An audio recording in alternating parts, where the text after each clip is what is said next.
بالعودة إلى مشفى بنش ونقل إدارة المشفى في مدينة بنش إذن قسم العيادات إلى البناء الجديد، ينضم إلينا للحديث أكثر حول هذا الموضوع دكتور إحسان عيدي، اختصاصي قلبية في المجمع الطبي من بنش. أهلا وسهلا بكم معنا دكتور إحسان في هذه النشرة. بداية، ما الهدف من نقل قسم العيادات إلى البناء الجديد مؤخرا؟ أهلا وسهلا بكم، حياكم الله. بداية لابد أن نأخذ فكرة عن واقع المشفى السابق.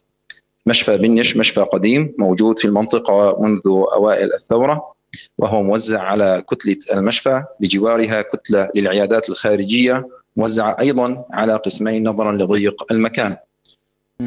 قسم أول يضم عيادة الأطفال والنسائية، والقسم الآخر يضم الصيدلية، المخبر، بقية العيادات.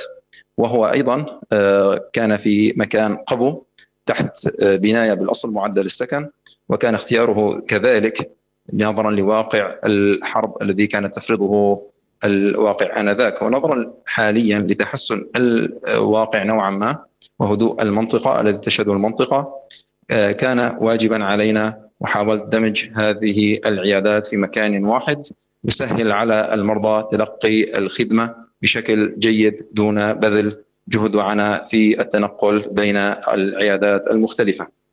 إذن يمكن القول أن تسهيل جمع هذه العيادات في مكان واحد هو من باب التسهيل على المستفيدين والمواطنين. بالتالي دكتور، ما هي الخدمات إذن اليوم التي يضمها وسيقدمها البناء الجديد للمراجعين والمستفيدين في المنطقة؟ العيادات الخارجية التي تقدم الكشف الطبي المجاني بالتخصصات المختلفة المتوفرة.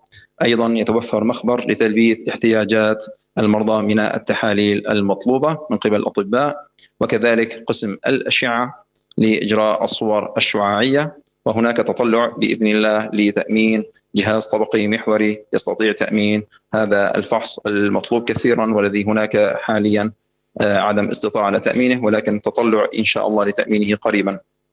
إذن على مستوى تقديم الخدمات اليوم بشكل عام، هل هناك رسوم أم هي تقدم بشكل مجاني للأهالي هناك دكتور؟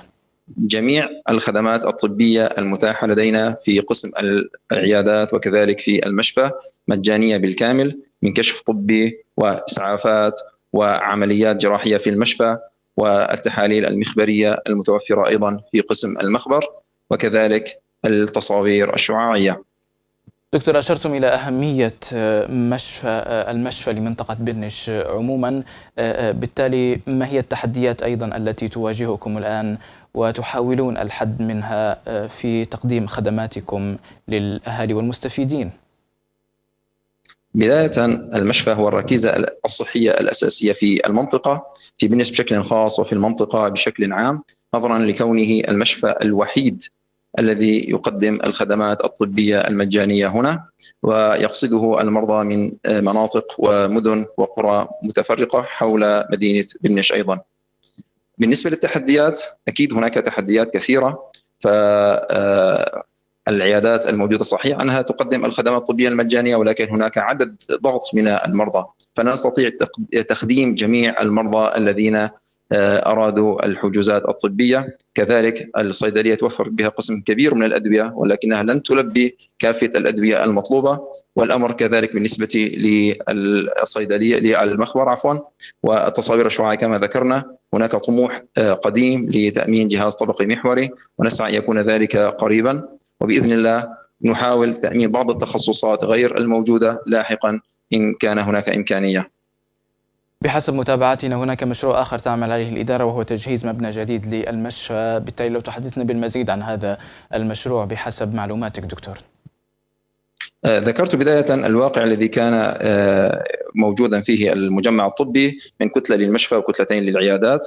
الآن هناك كتلة واحدة للعيادات متوفر فيها جميع العيادات الخارجية والخدمات من مخبر وأشعة، ونسعى لأن يكون كذلك المشفى مجاورا للعيادات بمساحة جيدة وبناء مميز كمشفى وليس كبناء معدل السكن أصلا تم تحويله إلى مشفى.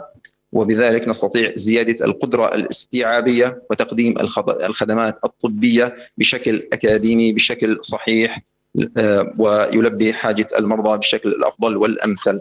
ونستطيع زيادة عدد الأسرة، زيادة الاستيعاب، وتأمين أكبر خدمة ممكنة بأفضل وأعلى درجة إن شاء الله. كل السلامة والشفاء والعافية نرجوها لمراجعيكم والمستفيدين من خدماتكم في هذا المشفى، وكل التوفيق أيضا لكم في تقديم خدماتكم المختلفة. دكتور إحسان عيدي، اختصاصي قلبية في المجمع الطبي، كنت معنا من بنش، أشكرك شكرا جزيلا.